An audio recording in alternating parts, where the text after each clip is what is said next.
most valuable skill you can learn is to become a dynamic, powerful, and exciting sales person. Real estate agents and realtors. I'm going to ask you a simple question and you answer it to yourself. Are you struggling producing more BACs and commission with buyers? If so, why is that? And what are you doing about it? Welcome to Mindset and Attitude to Selling, solving all of your sales problems for real estate agents and realtors. The topic I'm going to share with you, if you pay attention and you put your ego aside and you humble yourself and keep an open mind, it could absolutely change your game. And I'm not trying to be braggadocious.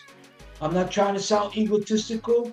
I'm just going to share some facts with you, what I do every single day with the agents that I train and the agents I work with on a referral basis, whether it's buying or selling or buyers and sellers. So buckle up, take in this information, and more importantly, take action on it.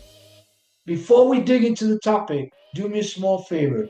Smash the like button if you find some value in this video. Share your comments. Let me know what your thoughts are. And also subscribe. Now let's dig into this and buckle up because you're in for a treat. Now, the number one thing I believe, working with agents, training agents, and speaking with many agents over the past few years, is the number one thing buyers agents are having is two things, maybe three. Number one, they don't know how to sell. You don't know how to sell. Number two, if you cannot sell, how can you offer value? And you may not know what your value is. So therefore, if you don't know what your value is, that tells me that your skills are weak. And what are your skills? A salesperson, just to keep it simple. The other problem buyers have is when a buyer calls them or an investor, they don't have a strategy to get a BAC and commissions. Cause you buyers agents got spoiled. What do I mean? You always depend on the seller's agents to pay you. However, after you learn and apply what I'm going to show you, not only will you be able to get a commission from a buyer, but you could still get 8% commission from the seller of the property you're going to buy for your buyer, or that your buyer is going to buy. Okay? So buckle up. Now, the number one thing, and there are 2 or 3 parts in this series. This is part 1. But step number 1 in part 1, there's 3 parts to it. Sorry, I don't want to sound confusing. Okay? But the number one thing you must do is you have to set the tone with the buyer, whether they're referred to you, you got them on social media, or they called you. You have to set the tone from the minute you speak with them. You have to set the tone, because if you don't set the right tone, you wind up setting the tone anyway, meaning they're going to control the process. They're going to waste your time because you're going to allow them to. Why? Because they set the tone and not you. So, here's what you need to do when a buyer calls you, or they email you, or they find you on social media. Ready? This is what I do with the agents I work with. John, before we dig into the information on the type of property you want to buy, the square footage, what your budget is, what your finances are, I need to ask you two simple questions. Number one, John, on a scale of 1 to 10, what level are you right now in wanting to buy and purchase a home? Great. You're a 10? Yeah, I'm a 10. Great, John. Number two, if I show you the property that meets all of your criteria, from square footage to bedroom to bathrooms to purchase price to financing to the great backyard, the great kitchen, if it meets everything and all of your criteria, how fast can you move to buy that property? ASAP. I could do it ASAP, Paul. Great, John. I appreciate that.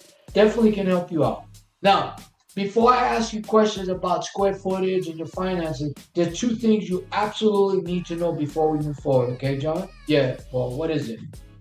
Number one, I don't know if you're familiar with this, but this is just standard business now. 2 years ago, the NAR came up with some new rulings pertaining to buyer's agents.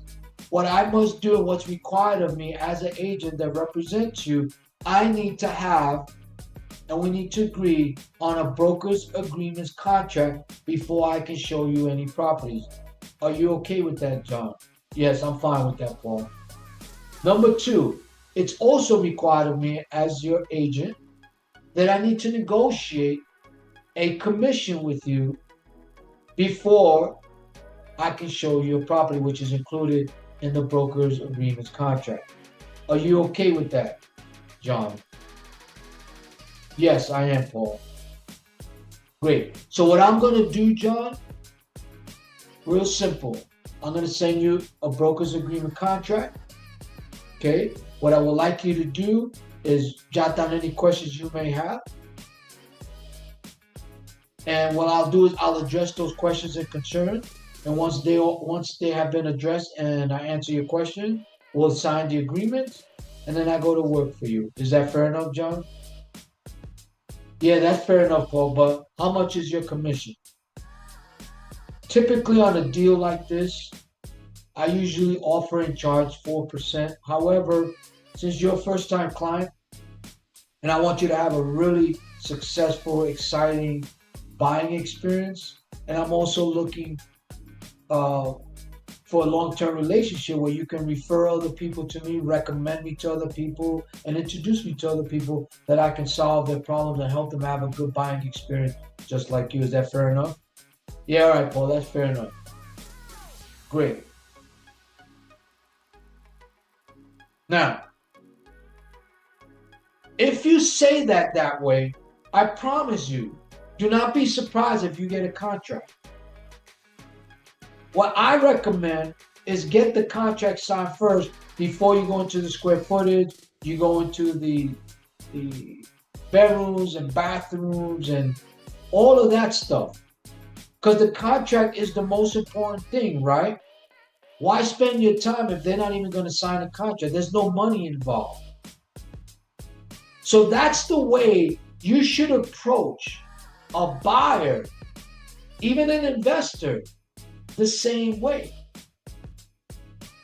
Okay, now that was a simple one. Okay, so what I'm going to do next, I'm going to share another one where the buyer is actually objecting to the process, the commission, and he's resisting committing to a commission, but also has a low scale of seriousness of buying a property.